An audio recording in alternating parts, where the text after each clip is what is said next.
Hi, I'm Michelle Begue with a look at what's happening in Latin America now. But first, our news trivia. What Central American country has issued a yellow alert due to volcano activity? We'll have the answer later. Mexico and Ecuador are in the middle of a diplomatic row. This comes after Ecuadorian special agents forcibly entered the Mexican embassy in Quito to take into custody former Ecuadorian Vice President Jorge Glass. He had been granted political asylum by Mexico and had been living at the embassy since December. Glass has previously been convicted on bribery charges and is being investigated for other corruption accusations. Ecuador requested permission in January to enter the embassy to capture Glass. The rare show of force at a foreign embassy has been criticized as a violation of international norms. My colleague Alasdair Baverstock in Mexico has more. It was a diplomatic spat that led Ecuador to raid the Mexican embassy. Last week, Mexico's president made comments suggesting that a candidate's murder during Ecuador's presidential election last year led to President Daniel Noboa's victory, stating his preferred presidential nominee lost momentum following the violence. Noboa responded to the comments by expelling Mexico's ambassador to Ecuador, declaring her persona non grata, and linking the murder itself to criminal groups in Ecuador with direct ties to Mexican cartels. The following day, Mexico granted asylum to a former Ecuadorian vice president investigated for corruption.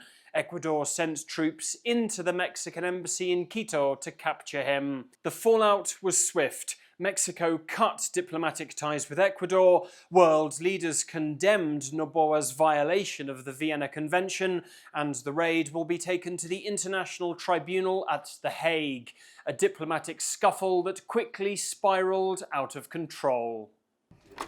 And the diplomatic spat was taken to the Organization of American States.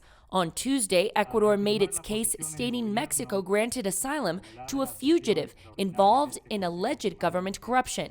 On Wednesday, Colombia and Bolivia called on another special meeting to discuss what they called a violation of the Vienna Convention that mandates the inviolability of diplomatic missions. Glass, meanwhile, was briefly hospitalized at the beginning of the week as he stopped eating food in prison for 24 hours. Colombia is going through a critical moment due to the El Niño weather phenomenon. El Niño has caused water levels in reservoirs to fall, which has led to a debilitating drought. The capital city made the tough decision to implement water rationing measures this week. Officials say the Chingasa Reservoir, which supplies 70% of the capital's waters, has seen its water levels drop to 16%. This is the lowest percentage since the 1980s. Experts in Colombia's energy sector have also warned that water in hydroelectric dams is at low levels, and the country could face electric shortages. Almost 70% of Colombia's electricity is supplied by hydroelectric plants. The Brazilian Academy of Letters will welcome an indigenous man as a member of the elite group for the first time. This primarily white institution is the equivalent of France's Académie Française or Spain's Real Academia, cultural institutions that regulate and standardize the proper and updated use of language and literature. By including the indigenous writer and activist Ailton Krenak, the Academy is slowly trying to integrate Brazil's diverse population after facing accusations of racism in recent years. The Rio-based institution has 40 members known as the Immortals, who hold these seats for life. Now let's see what stories we're following for next week. We're following Guatemala's genocide trial. It's the second one in the country's history.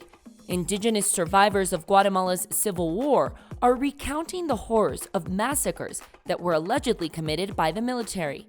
In this trial, the retired general, 91-year-old Benedicto Lucas Garcia, is charged with genocide and forced disappearances during the time that he served as Armed Forces Chief from 1978 to 1982. According to the United Nations, some 200,000 people died or disappeared in Guatemala's civil war, and more than 80% of them were ethnic Mayan. And now the answer to our news trivia. The answer is B. The activity of the Poás volcano in central Costa Rica has triggered alarms among authorities and residents. Experts say the volcano is experiencing its largest ash eruption in the last 5 years, with increasing emissions of gases and ash falling on nearby towns. People living on the slopes of the mountain reported respiratory problems. The National Emergency Commission declared an alert and closed access to the crater in the volcano's national park. The Poás volcano is one of the most active in the region, and it has one of the largest volcanic craters in the world. And that's it for this week. We'll see you again soon on Latin America Now.